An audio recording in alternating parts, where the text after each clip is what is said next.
My content's not for kids. Hey everyone, today my guest is Waylon from the Black Tower. He's a good friend of mine. I really just wanted to talk to him on chat and figured why not record it. So that's pretty much what's Woohoo! going on. Man, brother, it's been a long, long time. I'm not gonna lie, dude. Mhm. So it's good. This is gonna be cool shit to catch up. Oh yeah, I think well, we've talked a lot on Facebook and Messenger stuff like that, but I think the last time we had a chat like this is when I had the old occult channel. So it's been a while. Yeah, I think the we were doing the masks or something like that, and we Yeah. might have done one Hmm. other one. Yep. Definitely.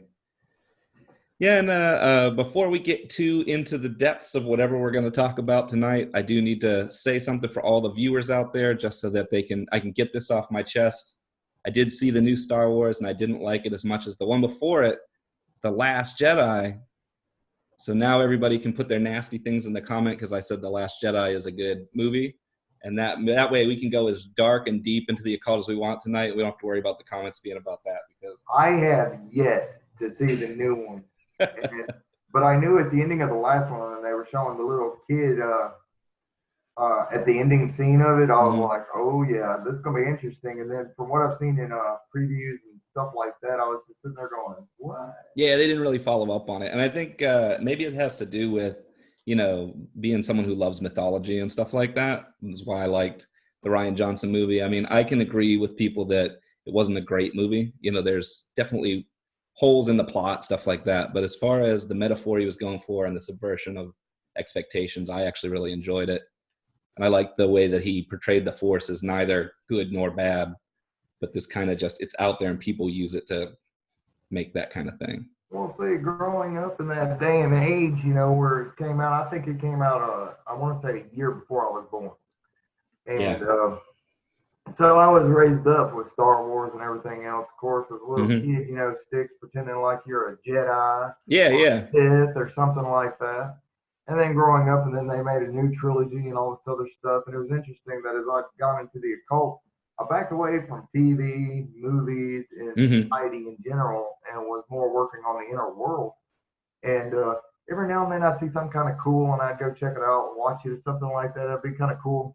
I'd see some cute little twist or turn that they had made from it, Yeah. and all this other stuff. And I was always like, I was like, at some point, whenever you live in a dualistic mentality of good Hmm. versus evil, light versus dark, you're gonna if you're in a if you're a if you're a spiritual person in any shape, sense, form, or fashion of the word, I don't care if you're not an occultist. I don't care if you're a practitioner or what you are.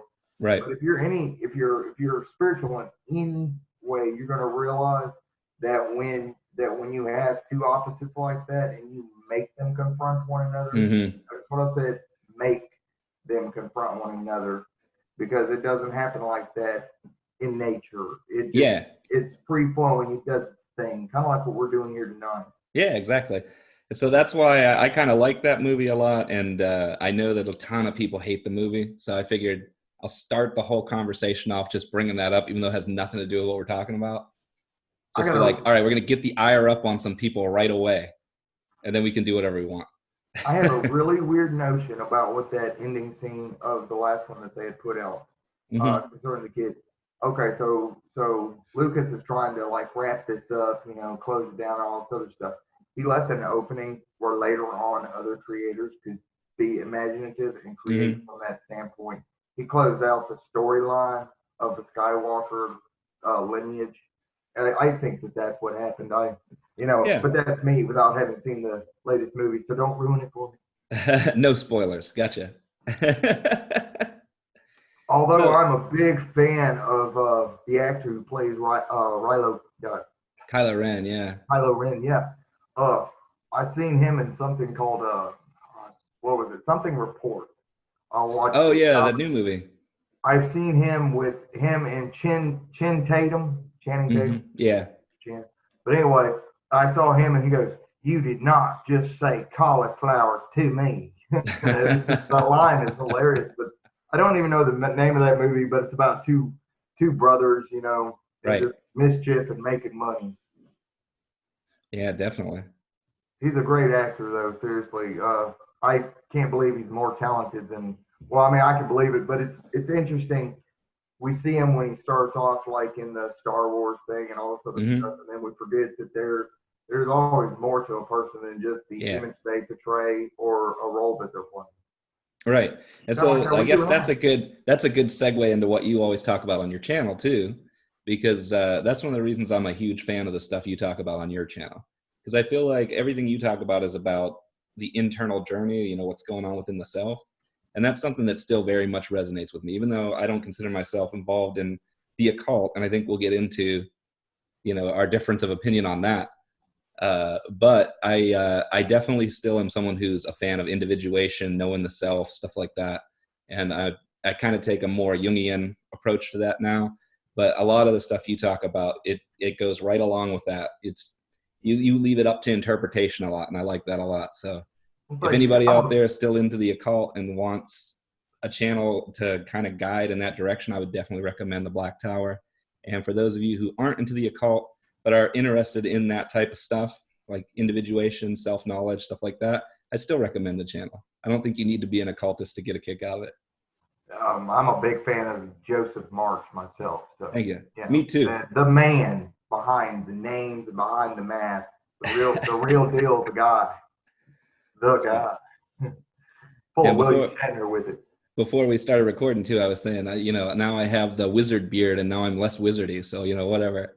Well, it's like I was teasing you a while ago. I was like, you know, I think that maybe you took the mask off. Mm-hmm. You stepped away from a supposed role. Right. You became the role. I look at all things in existence. Even, you know, you come from a Jungian viewpoint. Oh, dude, that is right down my alley because that's what I'm talking about. We think of ourselves as this. We're those things when we need to be them, when we want to be them. Right. If we were truly being ourselves, we would be all those things. One thing, we're just a gem, and that's just a faucet of who and what we are. And when I see you like you are right now, the way you're doing it, I'm just sitting there like, holy shit, the man has integrated this. He's truly absorbed it, taken it in, and he's living it. And just, dude, whether it comes across as mundane, every act is magic. Some of my videos definitely come across as mundane. I don't know. I really enjoyed that. I saw a Psycho Sorcerer beatnik that you did on the flat earthers and the graves. And I was sitting there like going, holy shit. Because like I was probably 4 or 5 minutes in, I was sitting there going, holy shit, he's actually explaining this to me. And then come to find out it was a joke. I'm sitting there going, damn, Waylon. Took him seriously. Yeah, you could tell I have a hobby of looking into all that stuff because it takes a bit of research to get it there. That's how good you are at fulfilling that mask, that role, playing that Psycho Sorcerer, or right. Psycho-Pop Sorcerer, excuse me. Yep, and Psycho-Pop Conspiracy Theorist. Yeah, and so I enjoyed that. Yeah, I like to kind of embody those roles. I enjoy it. It's like I've been starting to put up all the Keldor and Dharma music and stuff like that. Those are characters also. I mean, obviously, I guess to get into kind of what we talk about with the, the subconscious mind and thing, obviously those are a part of me as well. You know, you can't really embody a character without it being a part of who you are. I will say this. When I was 15 years old, I was introduced to Dungeons and Dragons. Yes, an occultist sorcerer claiming to have played an imaginary game on paper and dice and pencils. The imagination did you play as a sorcerer? Imagination is the wings that are spirits have. That's right. Get used to it. I love it because it's who we are. But anyway, so I was like 15 and I was introduced to it. And my very first character is I chose a paladin, not because he was a do-gooder, but because he could heal himself. I mean, what's better? Somebody that can wield a sword and can heal themselves instead of a potion or needing a priest. He can do it himself, you know. Especially if you're talking first edition, because they were kind of like, this is the best thing you can play as. You know, you had to have the right roles to even be that character. So yeah. And it was so interesting that I played that character for something like, I want to say somewhere around 8-9 years on and off. And I'm not talking about, you know, straight played it for 8-9 years. No. Just, you know, like once a year I might play it 3 or 4 times with my cousins who were still into it. Right. You know, and because it's family and because, you know, it's fun. Yeah. I would sit down and I'd play this character. And it came to a point where it was like, my character had seen, done just about everything there was that, could possibly be imagined for it. And when I say possibly imagined, I'm telling you, done God Wars with them, and Mm-hmm. survived that shit.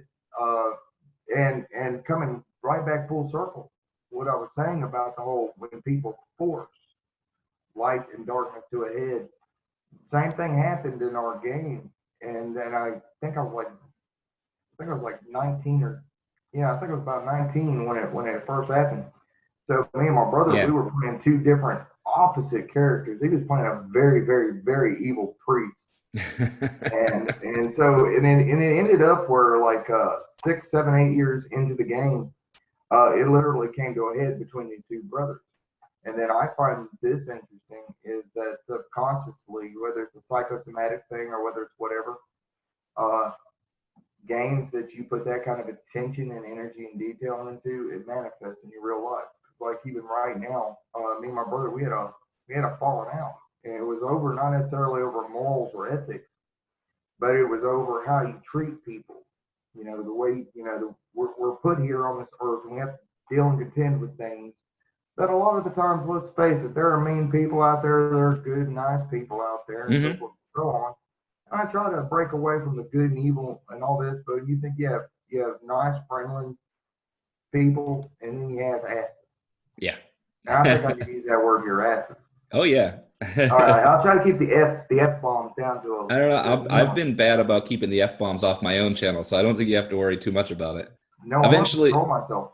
yeah, eventually YouTube is going to censor me out of existence, but they don't care about me yet. So Right, you haven't reached that 1,000 member milestone yet, or something, whatever it is. I don't know. I yeah, they're haven't even gonna looked at that. whatever that 100,000 or whatever, they're gonna suspend my silver button. They're gonna be like, no, you dropped too many F bombs. You cannot have it. But what I was saying though is that it's funny how I haven't talked to him in a little bit better than a year, and it's not because I hate him or anything like that, but there was such a difference.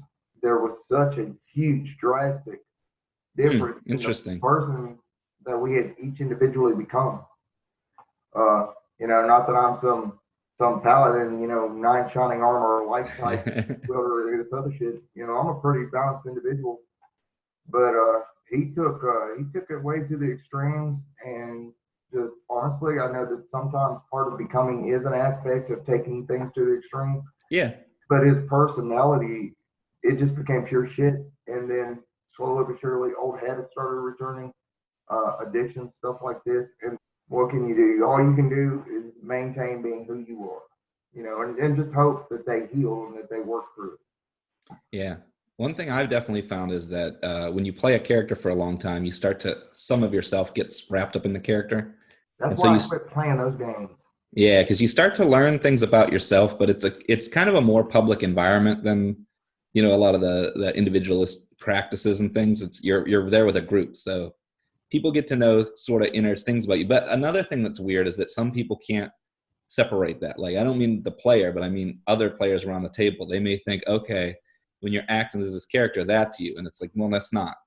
But then there's parts of yourself that gets wrapped up in there. So I definitely have a friend who, when he talks to me, I have a character I played a long time for a lot. Actually, it's the main character in my book, the Keldor, but I've played a ton in the past.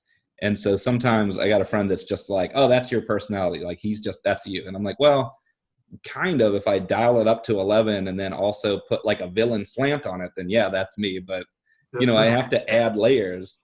just an aspect.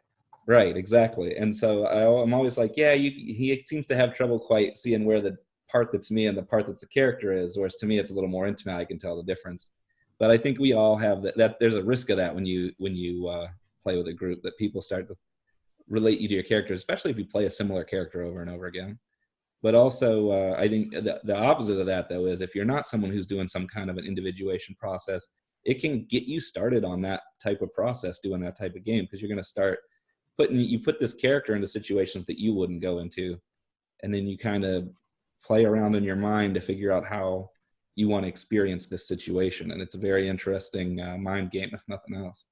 Yeah, it's like a couple months back, I was finishing healing up from hip surgery, and At any rate, and tons of doctor visits, which I'm still undergoing. I thought you were all done now. I didn't know Oh you were still Lord, I doing it. wish I was doing. Nope. That was just that 23 years of ignoring your health and not going to doctors. Yeah, first thing that happens at 40 is that all that shit catches up to you. Yeah. So now then, they're like, oh, you have really low blood sugar, and I'm like, well, at least it's not high. Right. Blah blah blah. So I try to look at things in a positive light about all the myriads of things, so forth and so on. Like I think the most interesting thing I got told the other day, and I tripped out and I was like, I had to ask, I was like tentacles, huh? They're like, yeah. It's like, the brain stem goes down and it's a solid piece. And my doctor's telling me, she goes, it's real strange. She says, say this. She says, but your brain stem, she says, 2 tentacles. I was like, woohoo! The occultist in me got excited. I'm like, twin serpents, bitches. But that's how I overcame my whole, like, what? That's like an occultist wet dream right there. Right. And I was like, medically, what does that mean? I'm in trouble, what's gonna happen? Right. But no, anyway, so a couple months back I decided, I was the first month I'd taken off because I took off like 4 months from social media, period. Mm-hmm. I needed to reground, realign, I needed to finish healing, I needed to find out what my plans were for future, for the present and for the future of my own personal practice and what I do like on social media and stuff. And because you have to, ever so often you need to stop what you're doing, look at what you've done, and just kind of keep that vision going. Where do you want to be? Where do you see yourself? What are you wanting or trying to accomplish? And you got to do it. I don't care how mundane or how magical it is. No matter where you come from, no matter what you're doing, you need to keep this in mind because this is how you create your future. This is how you make your future now. It's how you manifest shit. So I was sitting there and I was in this phase of my time, and I was like, well, first things first, I need to clear my head. I need to just, get all this crap out of it, all the stuff. I need to just, hit mundane for a little bit. Right. So for a month and a half, I went back to playing World of Warcraft, and I learned something rather interesting about myself. The only reason I played that game was because I like killing shit. The only reason. I found out I didn't care about rating. I didn't care about, the best weapons or the best things. No, I just enjoyed killing things. Mm-hmm. Just murdering them, like coming out of nowhere as a rogue and just stabbing the shit out of them, just like damn near one shot. And I was like, oh, this is where it's at, all the way to the Lich King was one of my watch favorites, NPC character in that whole freaking game because he's like, kill them all. I was like, yes. Why are you not a god like an actual deity? And it's like, after a while, you realize that so many people play these games that these things really do have an intelligence. They've become egregores, faultless, stuff like this. Yeah, they have an effect. And it reminded me of some of your old material that you used to talk about when you were talking about, dealing with, well, what's a god and what's a deity and what's a topic, and so forth, so on. And I thought that was so interesting. So after a month and a half, I'm like, okay, I got to stop this because I could see myself totally getting hooked on the killing stuff. And as we all know, whatever you fill your mind with, you'll start to manifest if you're not careful. You got to constructively do this shit. So it's like, yeah, I had fun killing shit for a little while. I'm not going to stop. And then focus back in on the healing. And when I came back, it was interesting that I felt more alive and more exhilarated than I had in forever. A lot of old wounds healed. And I'm not talking about physical, mental, emotional, just, friendships that went sour, didn't quite work out. Oh, yeah. And then, of course, there's the whole online drama fest where everybody's like, oh, create a whole group of people to go against this person. Drama book. I don't miss that part of it. I'll tell you that. I don't miss any of it. And so it was funny that when I came back and I decided I'm going to start this new series on Sinister. Yeah. I wanted to share and teach true occult wisdom, true knowledge, stuff that you're not going to find in a book, that you actually have to have teachers to teach this stuff to you. Because I've been blessed to have had that, and it's not that I'm giving away trade secrets or anything like that. No, even the stuff I'm giving is base knowledge, but it gives somebody a boost up, a step up so that they can get started going, oh, that's why this is, and this is what's happening to me. This explains what's happening to me. Right. Yeah. And And it was interesting that when I came back and I decided to do that, I decided that I needed to cut ties with a shit ton of groups and shit ton of organizations and stuff like this. And I needed to just focus on what I was doing, because that was the reason that I'd stepped away in the first place. That was part of that healing, was that, everything was going the way other people wanted it. And I was like, Right. no, I don't care how much people like me. I can't do this, Luciferian through and through, I guess you could call it. I'm the grand rebel or some shit, because I'm like, it's I'm not gonna be you. easy. It's easy to get pulled into that though, because I was having that problem when I had my old channel, where you start getting to a point where you don't really want to step on anybody's toes or whatever, and somebody has an idea and you're like, well, that's not exactly how I see it, but I don't know, maybe you're right, maybe I'm right, and it starts to get into this weird, blurry, peace-lovey, hippy-dippy stuff, which sounds good, but it's not practical. It kind of halts the growth at a certain point. At least that's how it felt to me. Yeah, and it's not completely you, because, I get on there and I'll be like, peace, blessings, and power. And that was a motto and a mantra that I had created and had taken up for that stage of my own spiritual evolution. Right. And that was for the year 2019, 2018 to 2019. So from 2020, I came up with walk with purpose, walk in power, because it was, as you grow, you need to change. You need to do, just like the serpent, shed your skin, and that's all I've seen you do. I mean, it's one thing for everybody to compile you and lump you in a pile and think that they know who and what you are, what you're about. You're like, I'm about so much more. Yeah, right.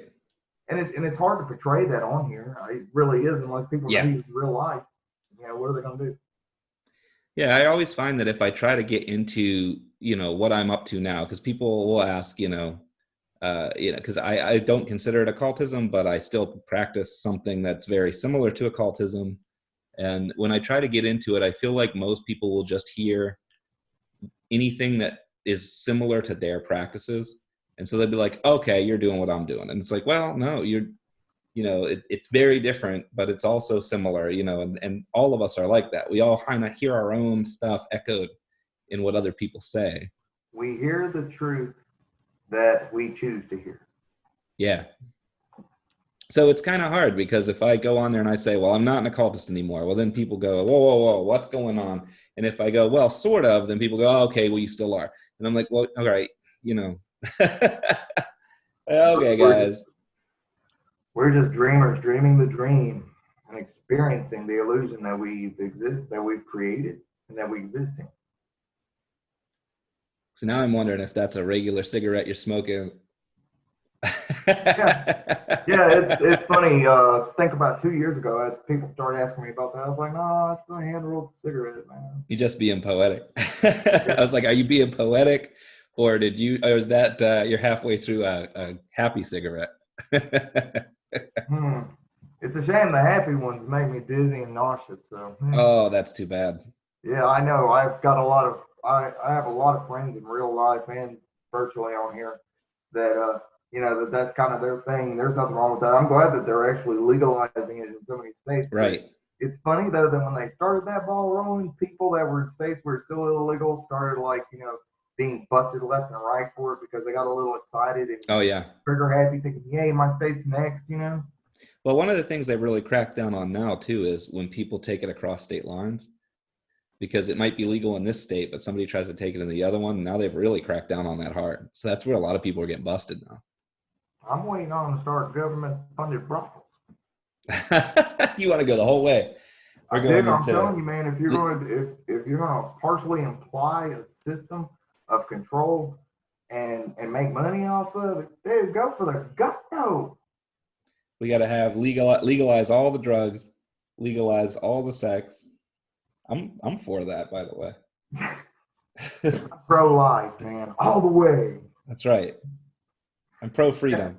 Yeah, well, it's that whole, I don't know, I adopted so many different aspects of so many different magical systems and groups like the OTA, the AA, the Golden Dawn. I took the pieces I liked that spoke to me, and I created my own structured belief system around it. And one of them is, man does not have the right to judge you, and you have the right to live as you will. Now, what I mean by that, a lot of people, you know, they think, oh, he just took a slant on Aleister Crowley's do as thou wilt. It's like, no, I totally understand what do as thou wilt meant. It means do thy will. It didn't Right. mean, you know, do whatever. I get that. But That one's hard for people. yeah, but my thing is this right here. We should be allowed to live our lives fully, 100%, and not. And I'm not talking about some of the stupid shit that can happen in society. I think that there are certain things that straight up, socially and legally should not be. You know, Yeah. and that's just because I mean, when you're talking about harming somebody, or you're talking about affecting somebody who's not mentally or emotionally mature to Yeah. make that decision on their own, Mm-hmm. then that should be illegal shit. Yeah, it's funny because there's really like some very basic laws that you could cover almost everything under, like don't steal from people, don't do harm to people, and don't do stuff with people under a certain age. Yeah. You're kind of like, all right, you follow these, and then the rest of it is kind of open. When I was coming up, I had a personal rule. If they were, it was fine if they were 3 years younger than me, but not underage. You know what I'm saying? Like if I was Right. 18, they'd have to at least be, 16, 17, something like that. But, as I got older, it was like, for my own personal self, it was, 3 to 5 years younger than me. And that's about as far as I go. And that depends on, past 21, basically, because then that Right. is an actual adult in my eyes. That's, if they haven't mentally and emotionally matured into an adult at that stage, it's because there's some kind of developmental issue. And that's something you need to spot and notice anyway. Right. Because once again, that falls into that category. That should be illegal. Mm-hmm. Stuff like that. But that was for myself. That wasn't something I lorded over others. It's like, oh, you shouldn't do this, you shouldn't do that. Dude, I was too busy being my own motherfucking savior to be worried about being someone else's judge. That's a good one. Yeah, I got my own sense of humor. It's twisting as it goes. I'm definitely someone who believes in moral relativism, where I think morality is kind of based on the individual. It's based on culture, stuff like that. With that said, I also think there's certain morals that just work better for a society as a whole in order for them to get together. And you see them echoed across most societies. What I feel is that most of those are there, and then people pile a bunch of other stuff on top. And sometimes that other stuff can distort those original, good laws, so to speak. Yeah, I've been working on a lot of really in-depth shadow workings, a lot of shamanistic workings and shadow workings and void abyssal type stuff. Mm-hmm. And I got to say, it's really interesting that when you awaken that part of yourself and you're starting to work through it, you're going to find out things about yourself that you may or may not like. Definitely. Things you may or may not morally, ethically freaking agree with. But the idea isn't to succumb to it, isn't to be like, oh, that's me. No. Some of it are aspects of yourself that you need to face. Yeah. Understand what their root is, what caused that, what created that. And then it's to learn how to overcome it. Not by following some mystical path or religion or belief system, but to intellectually understand it yourself. Then that's that being your own savior. It's like, Jesus came down off the cross, and all I did was take the wood and nails and built me a ship, and I got over denial real quick. Yeah, and an interesting thing that Jung talks about is he talks about the libido, but to him it's not just a sex drive, it's like a drive to do whatever it is that inside you're craving. Oh, man, dude, let me tell you something. I was doing harmonic workings with Indar and Shavar. Mm-hmm. And that came up, and I was like, wow, holy crap. I mean, it's like opening a floodgate of what chakra is it? I think it's the root chakra when you're awakening to Kundalini. And I've been working this kind of stuff for over a decade. And I got to say, it's really interesting at my age to all of a sudden experience a surge of this sexual vitality and energy. Yeah. And all of a sudden be like, holy crap, I'm way too old for this shit, and I don't mean like, I'm sitting there like, my days of like threesomes and shit, that was way back, I was in my 20s, man, I'm good, and everything else. So in turn, what I've had to do is I've had to learn how to constructively That's exactly where I was going with it. Yeah. In my own marriage, my own relationship, learn how to constructively enact that, within with not necessarily the confines or the barriers of my marriage, but of my relationship in general. Right. And that's that same thing where you were playing Warcraft and you were feeling this kind of like enjoyment out of whatever was going on there. That's also the libido. That's the same type of thing. It's not a sexual libido, but in Jungian terms, that's the libido. And you can't tell specifically what it's craving usually. At least that's the case for me. You got to kind of get real psychoanalytical with yourself in order to find it, because you're seeing you're seeing how you're feeding it in a way. You're like, okay, this is making me feel completed in some way, shape, or form, where when I take it away, I feel this lack and I'm drawn to it. But what else would complete this that maybe is a more productive thing I can do?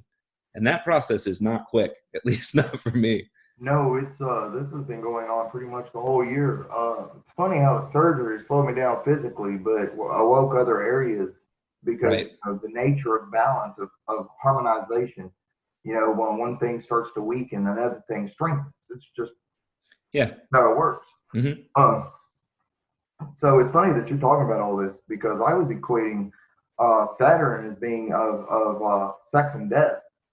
Yeah. Because it represents the beginning and the ending. It's the whole fight for it. Well, I'll tell you something interesting. You take into account Capricorn, which is the sea goat. Ooh, emotions and the rangy goat. Imagine what that'll take you. And then you mix the concept of Saturn as the scythe, the reaper. Yeah. And you're not talking about reaping what you sow or anything like this. It's not of that nature. Good old Kronos. What it entails is an underworld aspect of, like in the Mesopotamian, you have Ereshkigal and Nergal. Mm-hmm. So you have the Lord of Mars, the god of Mars, which is war and violence and setting upon your enemy and just beating them into the ground type thing. And then you think of the sex drive, it's exactly like that. Yeah, they're similar. I like to, to make it sound poetic, I like to call it passion, because you can have a passion for something, but you can also have lusty passion, and they're similar in a way, and they think they come from kind of the same source. And I started applying that exact same word, passion. Nice. I use that when I'm referring to the South and the fiery aspects as just pure passion. It's kind of like how in my own personal practice, I quit referring to things as angels or demons. I refer to them all as spirits. Okay. Right. There's no greater, there's no lesser, I've made no difference in them. They are all spirits, and they're all respected and worked through. And then following a Jungian concept, I look at them as masks. Yeah, and exactly. It's been a hit and miss in my own personal practice of walking the path of apotheosis, of becoming where you are your own God.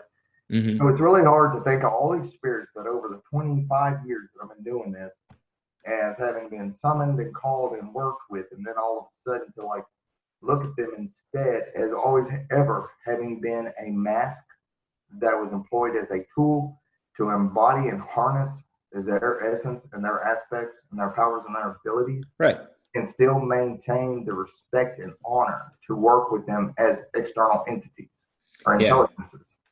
So I'm going to tell you, and so I'm applying that kind of dichotomy with what we were just talking about, the Capricorn, the Saturn aspects, and the awakening of the Kundalini, working with the twin serpents of Ahriman, of Zeta and Ka. And so, brother, I don't know, but I will say this right here. I respect anybody and everybody who's ever made it, who's walking it, has walked it, or will walk it, for their strength and perseverance.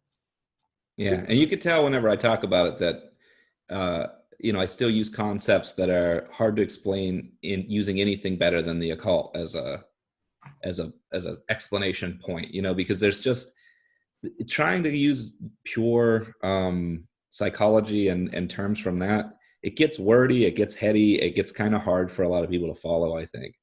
And though I found a lot of parallels there where I'm like, okay, well, you could just look at these things and it works the same as these things, I still find myself falling into the occult language most of the time. So one of the things that I would still say is that I still follow a path. I'm still on a path moving toward better knowledge of the self. I just don't necessarily look at it as an occult path now. I don't call it that because it no longer feels like it's necessarily hidden knowledge. I guess the hidden part about it is just, what's up here that I haven't found yet is what it kind of feels like. Whereas I kind of feel like the knowledge I need to keep one foot going in front of the other, I already have. It's not hidden anymore. It doesn't feel occulted. It doesn't feel like I need to hide it behind any specific layers of mystery or veiled language or anything like that. Although I could be wrong about that. There may be people out there where they hear me talk about this stuff and they're like, dude, you can string you up later, something like that. I refer to what I do as sorcery, not as occult, not as magician, not as this, not as that. I can see its symbolism in so many different things, and it's all aspects. That's all it is. Mm-hmm. But I've started terming and coining it sorcery, and it's what I do. And the reason why is because it's a mixture of internal, external workings of light and dark. It's about blending, it's about mixing, and it's about learning who and what you are, and then exploring the facets of it. The thing is, and I'll put this here, that one of the things that over the years that seriously started turning me off was the fact that the occult language isn't big enough to explain or describe half the stuff that's out there. Right.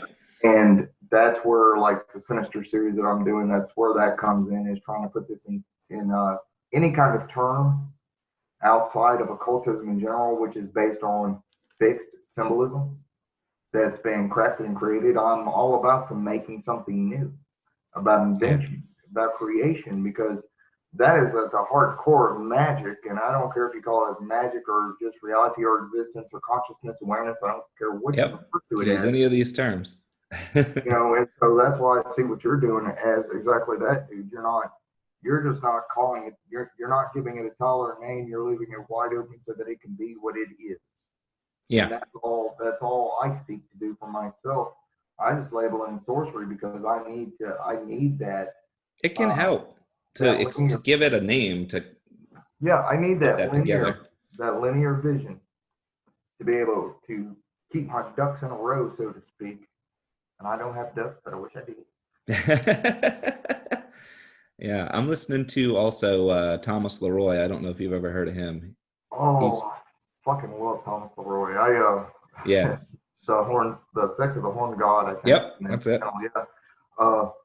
Every time I listen to his videos, I'm like, dude, that's like at the hardcore of what I believe. What the hell? Yeah. So, I've been enjoying that because he takes it a very psychological direction too, but still, again, very much the look inside. And one thing he said, I'm probably not going to be able to say it half as good as he said it, but something to the effect of, you need these archetypal images like the myths and stuff in order for it to work, because they're larger than life in the mind. The mind can use this to gain understandings that you don't have. You can't just throw it all aside or else you're missing out. So I kind of view it that way too. I still use these archetypes, but I look at them as archetypes now. Now, to people who, I don't know how you feel about it, but to people who are definitely heavy into the spiritual side of it, they may look at that as almost blasphemy because I'm not revering it as a spirit or something like that. But I feel like if there is a spirit to it, I'm still getting what I want out of this relationship. It seems like if there was a real spirit, it's still helping me out. So I assume it's not upset. And so I don't worry about that. If the spirits wanted me to know they were spirits, they would probably tell me. It's like I have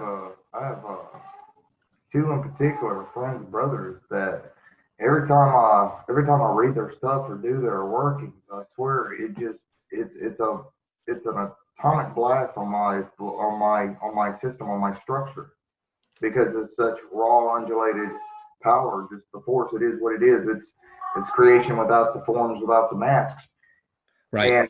And I love tapping into that, don't get me wrong, but I have employed these masks and these forms for a reason, because it is the only way to access those abilities, that knowledge, that wisdom, that gnosis, and to be able to put it into a practical manner of use.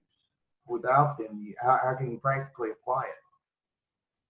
So I look at a lot of this stuff now as kind of deep diving into my own subconscious, to get a look at who I am. And that's cool and all, but in order to get a handle on it, you have to kind of give things names, faces, stuff like that, so you can work with it. And so the way I'm looking at it now is in that way, is that like, okay, this to me comes across as, say, a Reshkagul.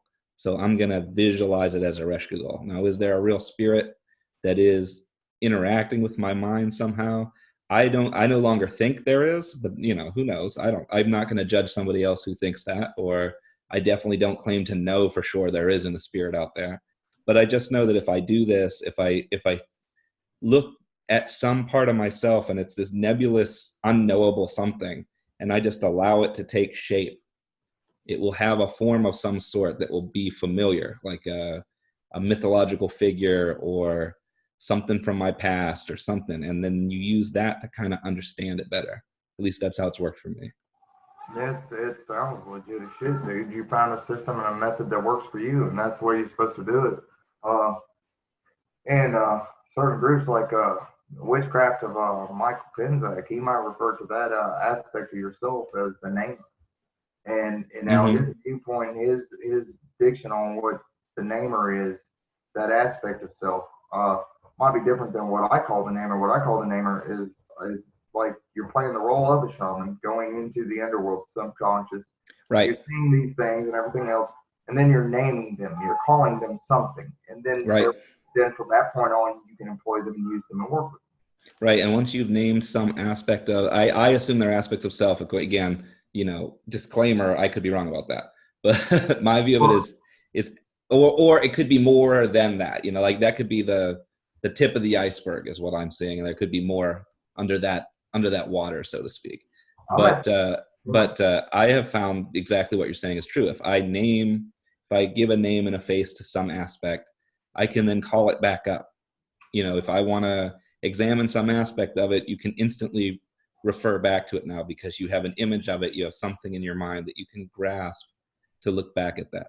And people do this on their own, but they, if you're not kind of aware of it, I think that can be a little dangerous. But definitely people do it where someone might associate something like the image of the Joker as like chaos or something like that. And so if you have a bad dream about something chaotic in your life, maybe you have a dream about the Joker or something like that.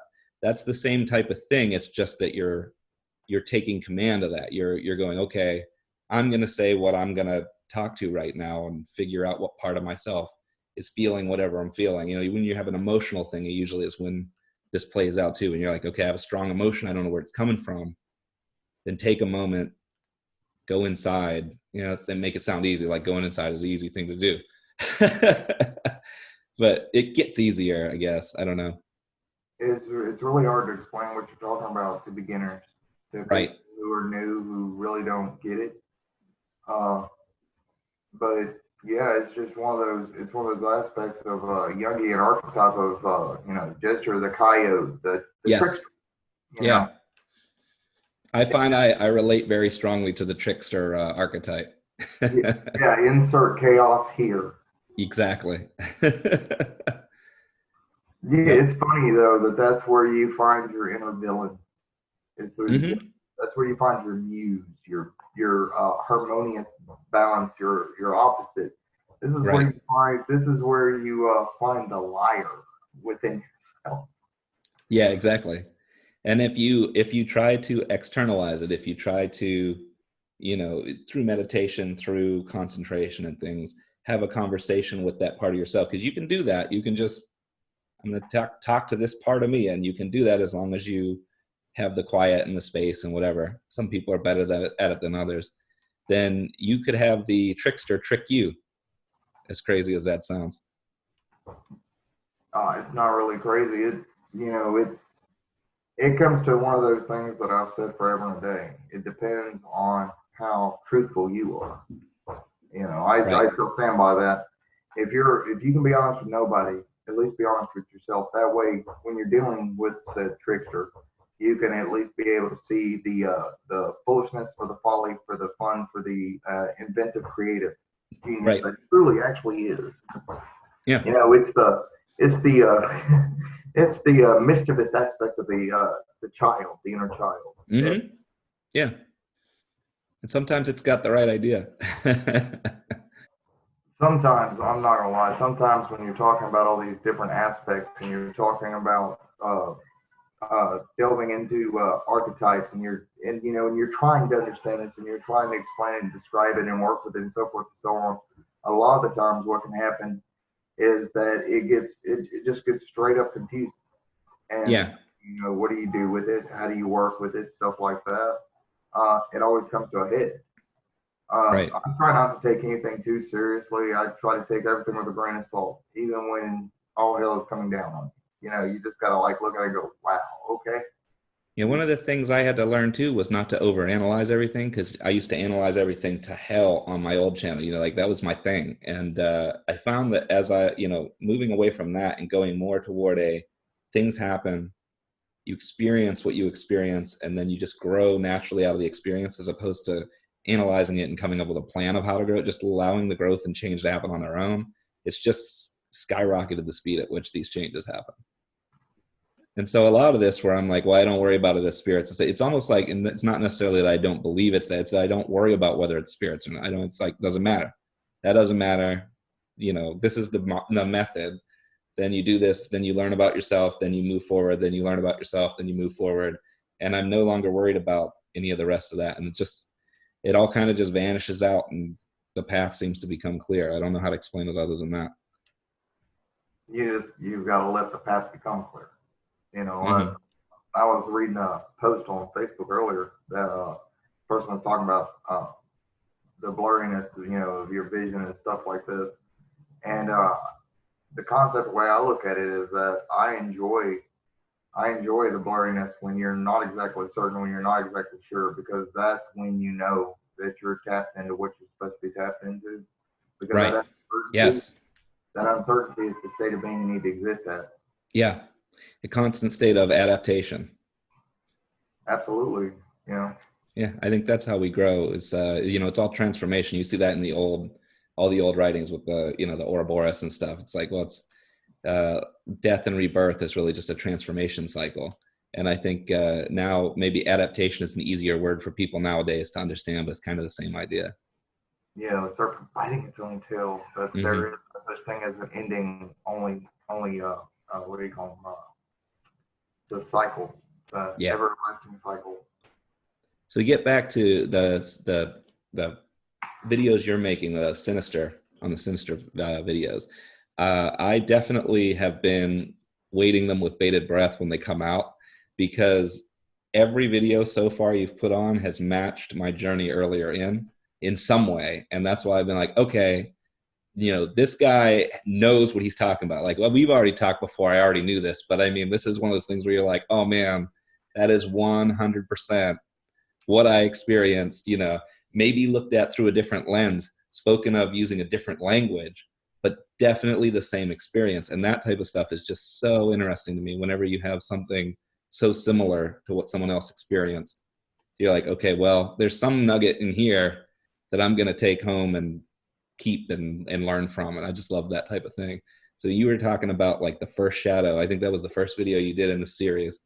I was just like, man, this is 100% what happened to me back with the whole 9 and 13 and that other stuff. If you remember back then, I was like, this is it. This is what I was going through. And I didn't know it then. I didn't have a label for it. It would help to know that back then. But I was like, this is 100% what I was dealing with back then, what aspect of self was coming forward. And that all came to a weird head in and of its own. And then, you've been talking, I think the last video you were talking about aspects and things like that. The masks and everything else, which is what I got into later in my practice as well after that. And I was like, there's just following the path. I didn't have a clear path from a book to do that. It's just what happened on its own. So that type of stuff really interests me, where I'm like, wow, this is like a natural progression of someone who follows the path or something like that. So I'm just waiting. I'm like, okay, is the next one going to also be like the next step that happened to me? I'm just waiting to see it. I'm just like, man, this is crazy.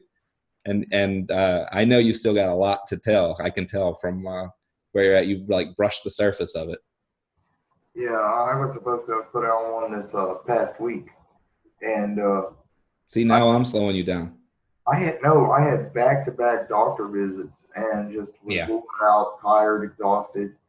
Meanwhile, got my Damon sitting there, just feeding me this knowledge and information of how to look at it, and so Mm-hmm. on. And so I write all this stuff from personal experience and not necessarily channeling and nothing like that. No, it just when you get to a certain stage, you start to understand that it's hard to explain. It's not that all things are an illusion, but it's that blurriness that Yeah. you've got to maintain. You got to maintain the blurriness because Mm-hmm. you cannot fix anything in concrete. You can't make it solid until that is what you desire, until that's what you wish for.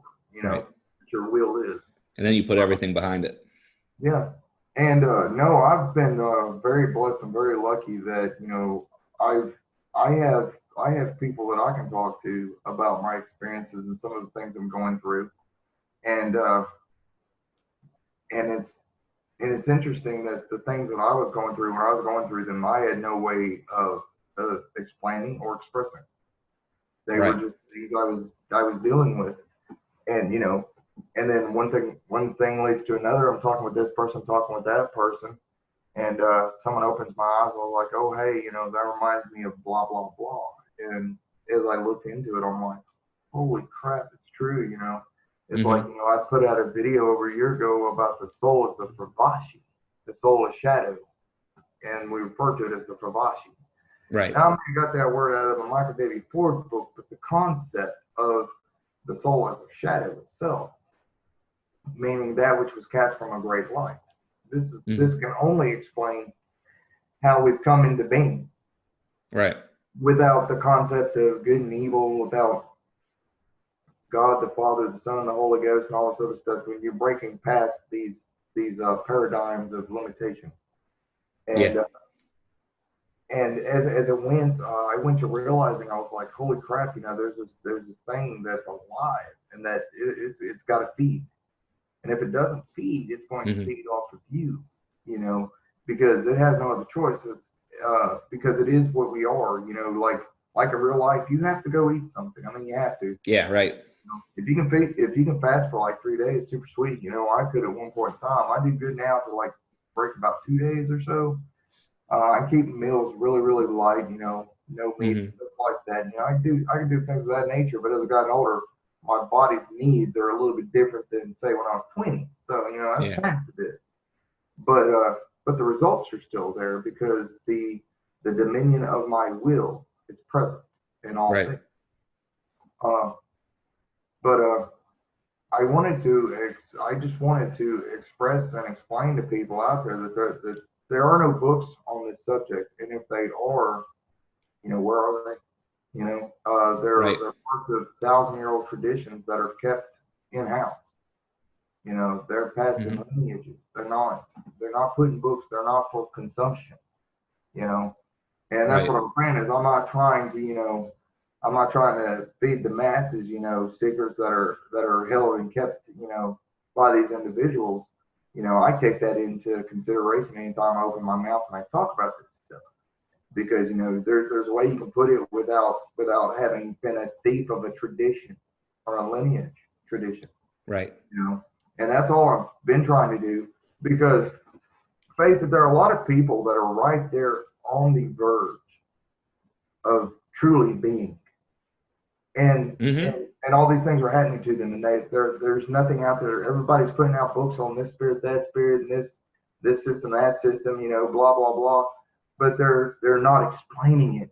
They're just not. They're like, oh, Right. you'll go draw the sigil, put some blood on it, bam, there you go. It's like, oh my goodness, if you haven't reached a certain point in your own ascension, evolution, becoming whatever, you're not going to be able to work this because you haven't got the right fuel for that fire.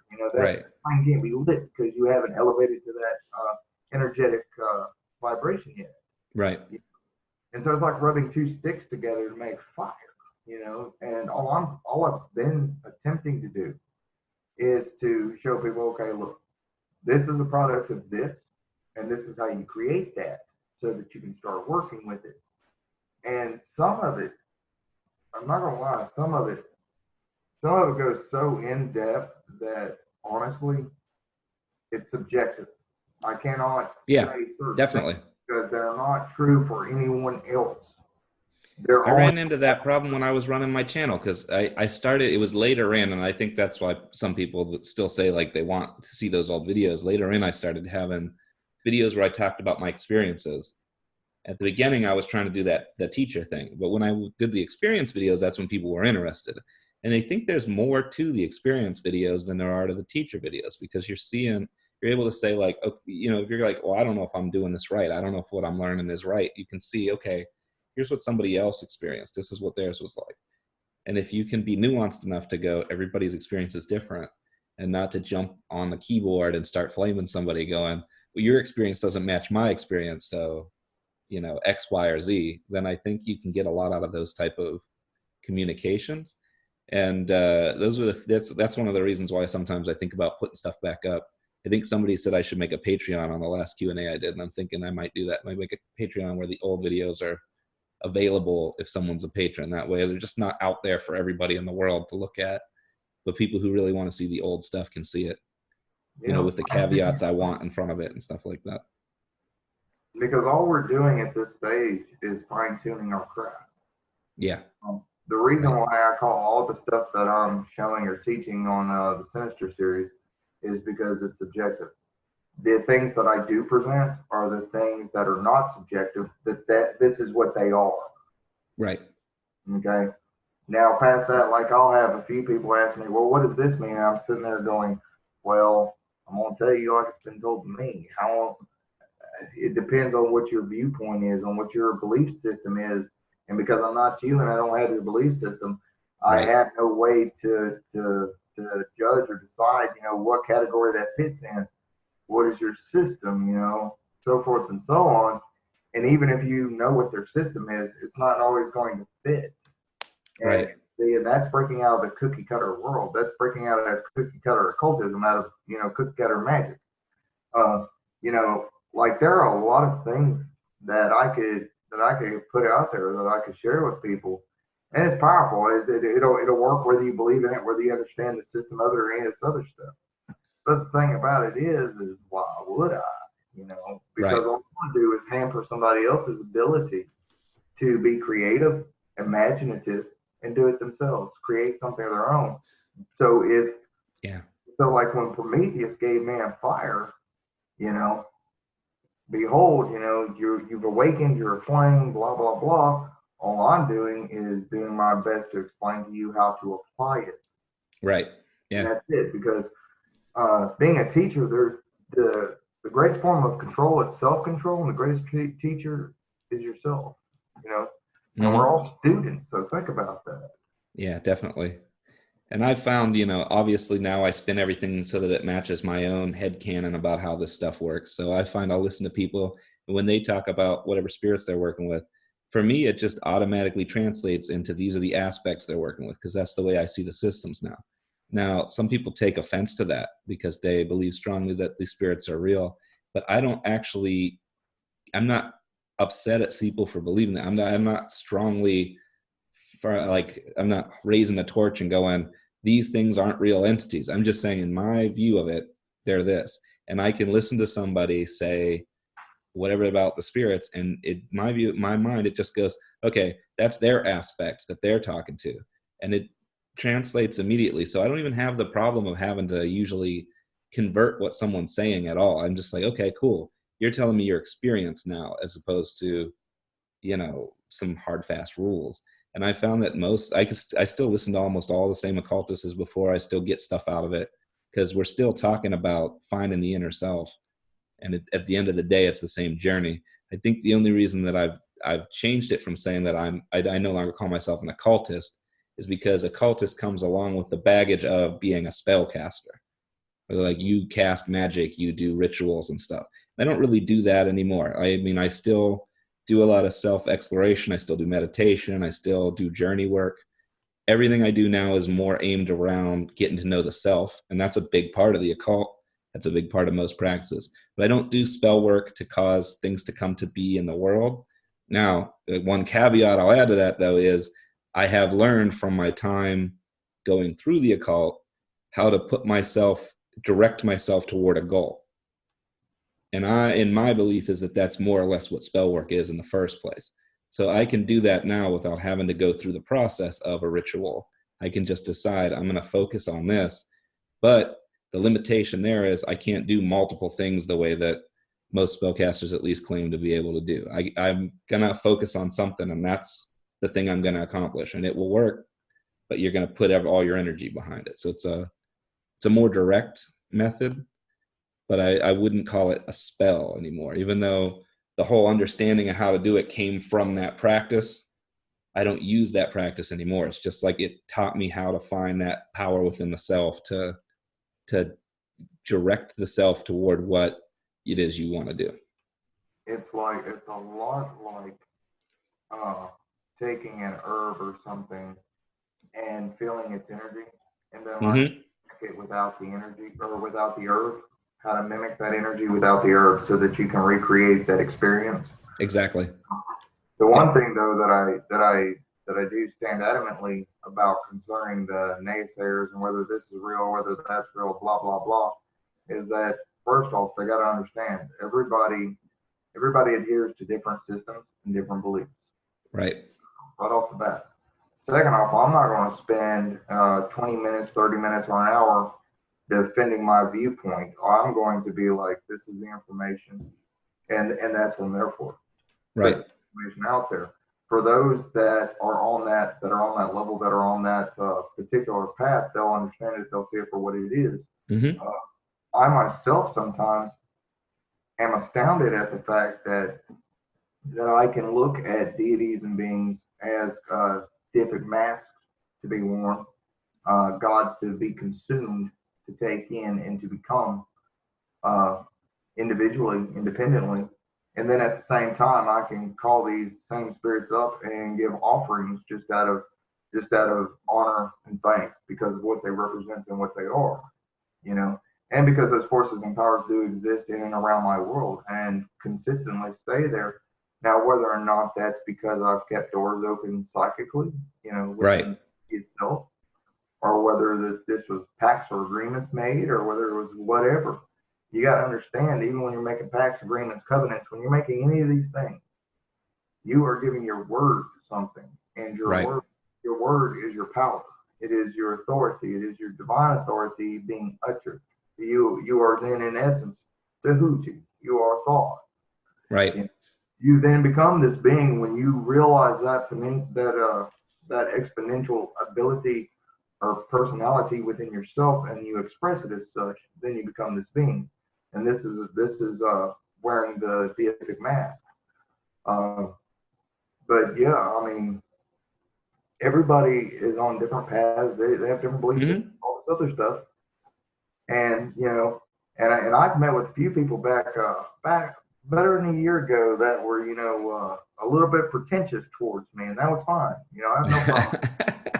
You know, if all you've got to do with your time is to be irritated at me, sweet. I was born to irritate people. You know, that's what nice. I used to say. Yeah, you're speaking my language. that and tea, Earl Grey tea. You know, if it's not coffee, it's got to be Earl Grey. That's just, the darker it is, yes, it's like, you know, it's the depth of the shadow of the darkness and so forth and so on. I'm sitting there going, no, it's because honestly, if it was light, it wouldn't taste that freaking great. You know, it would you know, so when I think of dark shit, I think, oh, that's powerful. Not because it's actually more powerful, but because it's been condensed and put into a form that can be practically applied and get practical results out of. That's my call. Yeah, and I've always been somebody who follows the idea that your correspondences whenever you did rituals and things, which again I've moved away from, but I still believe that those correspondences work because of your own psychological view of what those correspondences represent. Like to me, the color black is a calming color. Like I see it as like, you know, when I go to sleep, I like everything to be black because I like it to be calm and quiet. And so to me, black is not bad or chaotic or evil. It represents calm and quiet. So that's exactly what it means to me. Silence. It's quiet. Right. So a lot of people who are like, oh, black is evil. I'm like, well, that doesn't work within my own paradigm because that's not how my what's the word, psyche views black. So I You can't created your use own it the way language. someone who thinks that way would use it, because it's not going to work in my brain. Yeah, in the words of Austin Osman Sperry, you created your own language. You have to read. You have to redefine what all these words that have been used. What do they mean to you? For you to be able to Exactly. practically apply anything and get it in a result or an effect that you desire, you have to learn how to redefine it. Because if you don't, it's going to have a haywire, wacky do, everybody's concept behind it energy, and that's not what it is. You're refining it through like a filter. And so your mind holds on to those concepts. And that's the secret of the different aspects of the different shadows. And and I haven't quite got there yet in my videos. Haven't got there yet, but they act as filters, so that you can filter through that shit, so that you get the effect and the desired result. Right. Yeah. Yeah. I mean, when I listen, like I was saying, when I listen to what you're talking about, yeah, it translates into all. For me, it translates into all archetypes and stuff, but it still direct translates. There's no need for any kind of wiggle room or anything. I love it. I'm just like, yep, you're definitely experiencing the same type of growth that I was experiencing. And yeah, I don't know how long back you're pulling these memories from, like how long ago you went through it, probably before I went through it, but I'm still going through it. Oh yeah, well everybody is always going through it. Because it is a continuous evolutional thing. It didn't start and then stop. It's continuous because it's living. That's another thing too that I believe now is everybody is going through this all the time. But if you're not open to it, you butt heads with it and you kind of like hold firm or try to fight it, that's when you stay stuck for a long time. And so a lot of people in our culture just stay kind of stagnant, but it isn't because they're not on this kind of a path or journey. It's because they're not taking a step forward in the path. Like they're on it. Their subconscious is still butting heads with them, trying to make them move forward. But they're like, nah, I don't want to do that. So they're sitting there at the deadlock. At least that's how I view it. The butting heads thing, that's accurate, more accurate than, and I'm sure you're aware of how accurate that is. Mm-hmm. But it's like this right here. When you introduce a concept that is living and that is truth, what they call truth, like a spiritual truth, not like according to man or according to introspection and points of view. But when you talk about truth itself, right, it is a living thing. It is its own spirit, its own consciousness. Mm-hmm. To different degrees, it abides in everybody that exists and everything that exists. But the thing is that the people who butt heads with you, they're the same ones who not necessarily have fragile egos, because that's not what it is. Everybody thinks that's not what it is. You are defying the world concept that they've created inside themselves. Right. And they don't know what else to do. It's like saying, no, you're wrong, but never explaining how they're wrong and how they can fix it. And saying, this is why the headbutting happens.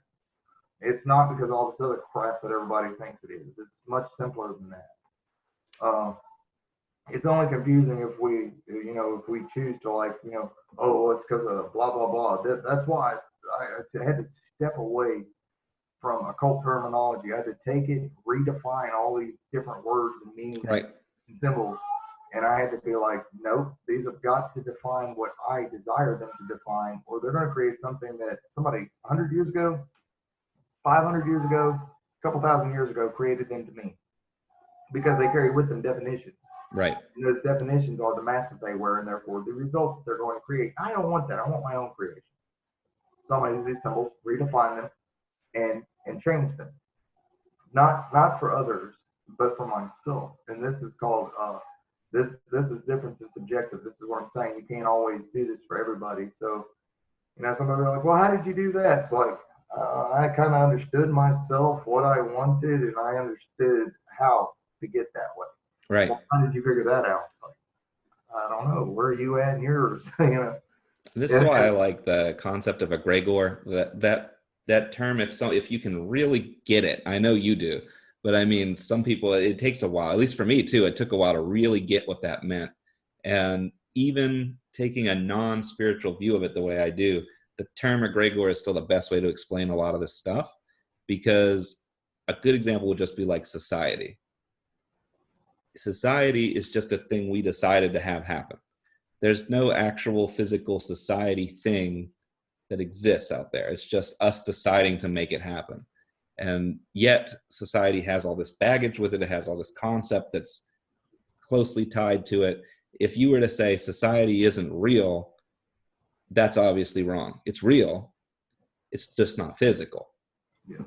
And that's kind of how I view a lot of this stuff. It's like, you know, it's hard to explain to someone who's definitely heavy on the spiritual side. And sometimes it's hard to explain to people who are heavy on the psychological side too. It's like, no, these things are real. They're not physical. Yeah. Like, you know, I don't believe that there's a real Yahweh that the Christians believe in, because I'm not Christian. But I do believe that there's a real Yahweh that the Christians believe in, you know, as in the concepts and teachings of Yahweh are a real thing and therefore have impact on the world. And at that point, what's the difference? You still have to deal with it. It's not, you know, you can't just be like, oh, it's gone, so it disappeared. It's like, no, it still affects daily life because people believe in it. People give it power. You know, people gain certain points of view because they believe that fits within the paradigm that comes along with it from thousands of years of existence. So I very much love that, like, a Gregor tries to take that whole big concept and just make it a word.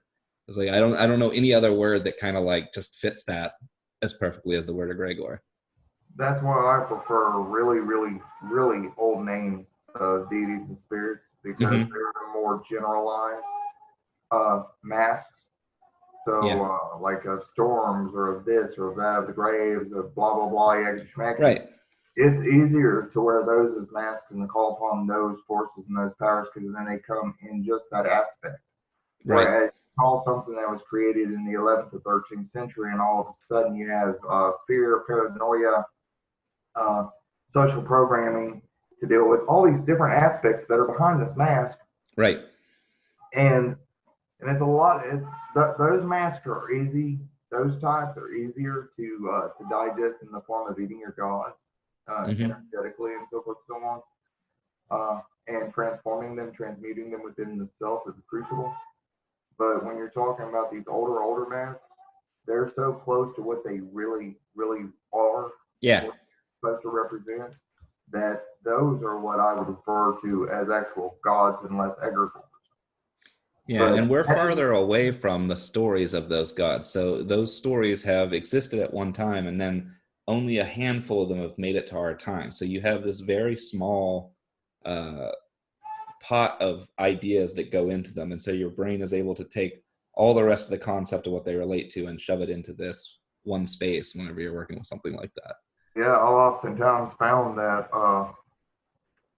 even with Jungian concepts of archetypes, they're useful to a point. And then to a point, it's kind of like if you're a student of metaphysical. Right.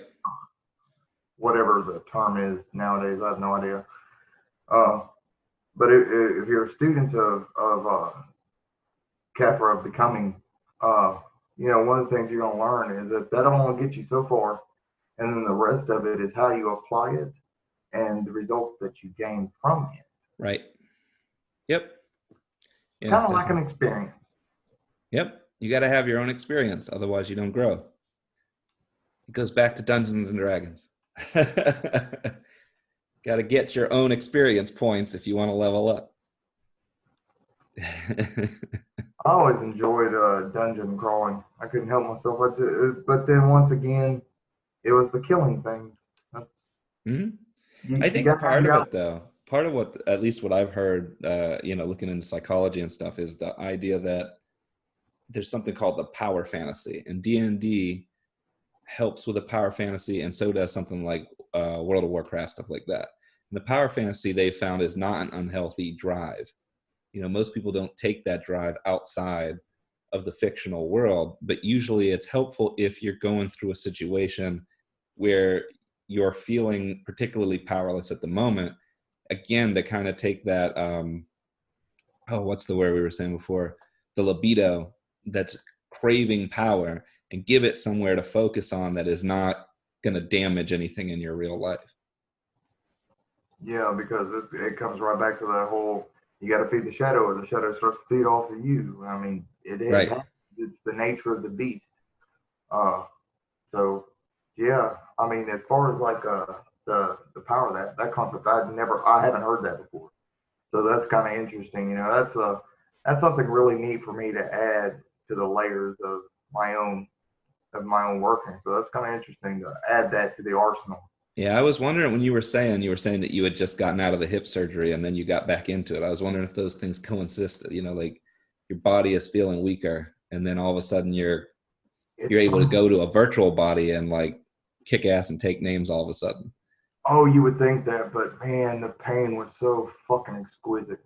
Uh, Mm, I'm a, it's not, I am, but some of my aspects is that a little bit of a masochist, a little bit of a sadist. okay, because when you said exquisite, I immediately thought of the Cenobites for some reason. I'm telling you, and there's transformation in pain. It's you got to be very careful though how you embrace it and, Right. and where you apply it. Mentally and emotionally. A lot of people think that it's only in the head. No, you have to be careful how you apply it emotionally because this Hmm. you also attract really bad relationships. Yeah, exactly. You can be so alone that you end up drawing, masses of shit that's bad for you or destructive. When I say bad, I'm talking about things that are not necessarily not healthy for you, but that are destructive. Because Right. one of the really old ways that they referred to good and evil in ancient civilizations was they had good and evil, but their idea of good and evil completely fucking different from what we call it. Dude, I Right. saw an orb go past your screen there. When you come back to this, you got to see it, dude. It did. It went right across. Yeah, I I bet. get them all the time on my recordings, so I don't know if it's the way that this came. Well, all the cameras have always done it. I always get them in this room, so Yeah. I just ignore them. Man, I tell you what, this year I have seen more orbs and mists and stuff throughout my home, and I could tell a difference. My cat got possessed. Actually, it was really interesting because kept whacking at the orbs, and I have an altar with a Santa Hmm. Marte statue on it, and it's an altar to my ancestors, spiritual and physical, and bloodline and so forth and so on. Anyway, so we have like every now and then, when I go to pouring libation for them, they start to come out like out of the woodwork. I mean, just having words just all over the place. Well, the cat kept swatting at it, and me and the wife were sitting on the couch. We were watching. Sure enough, man, a little fucker, he swatted at one. And next thing you know, you saw it go inside his head. He just stood straight up like this, like it was frozen. He turns and just casually looks around the room like, "What is this?" And I mean, and he kept acting like that, just slow walking and moving like he was in a trance or some shit. And I like straight up be like, Right. hey, I know he shouldn't have whacked at you, but please don't possess my cat. It came right out and the cat took off running. Hmm. You know, interesting stuff like that. But no, concerning the good and the bad or the good and evil stuff like that, the ancient concept of good and evil good was anything that helped the tribe. Right. Evil was anything that was harmful or destructive to the tribe, whether it Yeah. was sickness, whether it was an invading army. These things were considered evil. Nowadays, man, we think that, oh, if you think a certain way, you're evil. If you feel a certain way, you're evil. It's like, how can the human experience be evil? No, your actions can be considered evil if they're harmful. Right. Yeah. Romance is different now too. Because I don't remember where I heard this, but apparently back in the old days, romance was just the way they explained the courtship process. So if something was romantic, it meant that it was within the guidelines of that process, and if two people were a good pair, it meant that, the family is approved of that pairing or whatever. Everything was arranged and everything like that. And so those words are still that old. They will use the same words, romance, but it means a whole different thing now than it did back then. So we have a lot of modern concepts on words, and then we'll go back and read old stuff that's written before those concepts and apply those in, but they shouldn't be applied into those old concepts because then you're misinterpreting what whoever the old authors were trying to say. I'll tell you something funny. It is still illegal to hit your horse outside of my courthouse. I'm not even kidding. I wished I was. It's still illegal. They haven't removed that law yet. And I'm guessing the reason why is because, there are people that ride their horses through the square apparently, and I mean, and it's not like, there aren't 18 wheelers in traffic going through. No, it's because sometimes people are like, oh, I'm just going to ride my horse through the square so people can see me. Or so I don't know what the hell goes through people's head. So apparently it's still illegal for that. And they kept that there for those people. What? You think there's still a police officer out there who's just waiting to catch somebody do it? Yeah, I was like, I hope he parks his horse right there. Just Like, please. I see this smart ass on his horse. Go ahead and smack it one time. I'm going to take him down. I'll take him right off his high horse. Oh, and speaking of Popo and all that, man, dude, it's crazy. There's like a love-hate relationship going on right now. This past year, like every now and then, I'd be on really good pain meds and feeling pretty good. And I'd see the cops right across the road from my apartment, sitting out there, parked there, just sitting there waiting on traffic. I don't want to go pour this fuckers a cup of coffee and take it to them. Yeah, right. Like nice and everything. And then I realized, no, dude, you're just on really good pain meds. You really don't care for them. Because any other time I'd be like, no, you can keep going. I'm good. Well, you love everybody on good pain meds. Right. Yeah, when I had my arm, I had an arm surgery that happened a few years back. I can't remember now, 5, 6 more. 9 years ago? Jeez, I'm old. When you start trying to go back in time, you're like, oh, wow, okay. But I had a crushing injury, so I ended up, I have a piece of metal in my arm for that.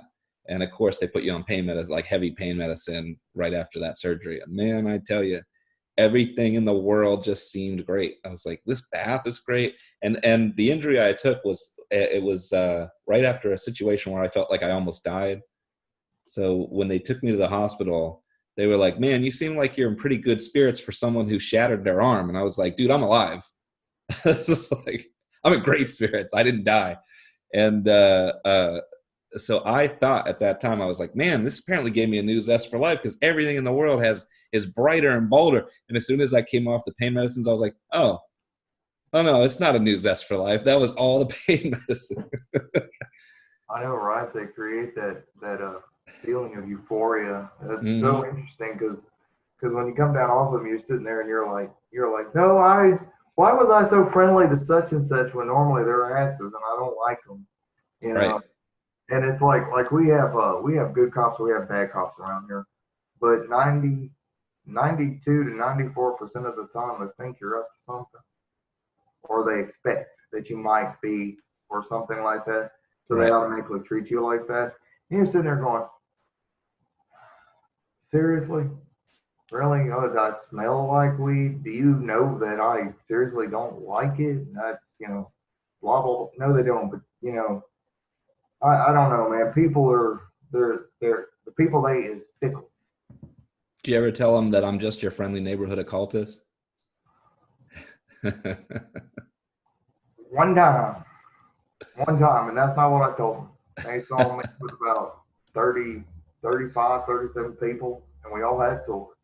And we were doing this huge outdoor ritual. And I was leading the thing. I was officiating it. Oh, yeah. Oh, yeah. And this one cop, he comes up, him and his buddy's standing at the car. He won't leave the freaking car because he's like got the CB in his hand in case shit gets out of his hand. So the brave one is walking up like, oh, how are you today, sir? I said, I'm doing pretty good. I said, how are you doing, officer? He says, all right. He says, so what's going on here? I says, performing a pagan ritual. His eyes got about that big around. He goes, okay. He says, that was honest and blunt. He says, and I appreciate that. He says, sir, he says, I'm gonna tell you right now. He says, my partner over there is on there. He says, and there's gonna be quite a few more police officers show up. He says, if you would, ask your friends to please put their weapons down. And I'm like, those ain't weapons, those are tools. But sure enough, sure, officer, and it turned out to be the coolest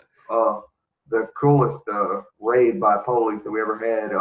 Nobody got arrested, nobody went to jail. They ran everybody's stuff and all sorts of stuff, and it was just, But yeah, I found out a long time ago. Sometimes, and you have to know, and it's an inner knowing of when it's a good thing to be honest about what you're freaking doing. Yeah, exactly. And when it's best to keep your mouth shut. Now, in this town, if I got stopped, not a chance in hell am I telling them anything. I'll be like, oh, I've told my soul. Mm-hmm. You know, I'm not going to tell them any of that because where I live, man, it's we Bible people, man. They beat you to death with a Bible. That's peace and love. Oh, it is, man. It is the word of God to save your soul, but the book is gonna kill you. Yep. Sticks and stones, brother. Sticks and stones. You know, it doesn't matter whether you've been arrested or not, whether you've been involved in this, you've been involved in that. You know, it's like you come in my house, like it's really funny where I and my wife live in our apartment. So we have like a maintenance man that comes in and all this other stuff, and bug man, and you know, and all this stuff. You know, they take care of everything. Anyway, as soon as you walk in my door on the right, first thing you see is this huge, Reaper statue. Oh yeah. You know, and you see the little statues and you see the candles and everything. You look to your left and there's this huge altar with like, with like candelabra and, you know, statues of other deities and stuff and candles and incense burners and all sort of stuff, you know, and sometimes sigils are left out depending on how long we have to let them charge. Right. And so my maintenance man, he's funny. He walks in, pretends like he didn't see it. Because he is so cool for him to be a Christian. He's just like, I don't want to know. I don't care. You know, I believe in God. But I'm going to let this go. And that's how he is. The bug man, on the other hand, man, he comes in, he tries to get in and out as quickly as possible. Mm-hmm. You know, so you have that. But, you know, now whether or not they're going out saying stuff, who knows? It's like down here, you wouldn't start in a cult shop. You wouldn't last very long because, you know, they'd band together is the Brotherhood of Christ versus the Satanist. Yeah. So, and even if you're not a Satanist, it comes with the territory. You know, so it's kind of a little bit of wisdom knowing when to say and what to say and so forth, so on. You know. Yeah, definitely. Well, it's been real fun talking to you. I'm gonna shut this down here now, but we'll definitely have to do this again sometime soon. Oh yeah, I enjoyed it, brother. Thank you very much for having me on here. It was great. Yeah, anytime. Yeah. And again, for anybody who wants to see what you're all about, just check out the Black Tower. I'll leave a link in the description. Thanks, everybody.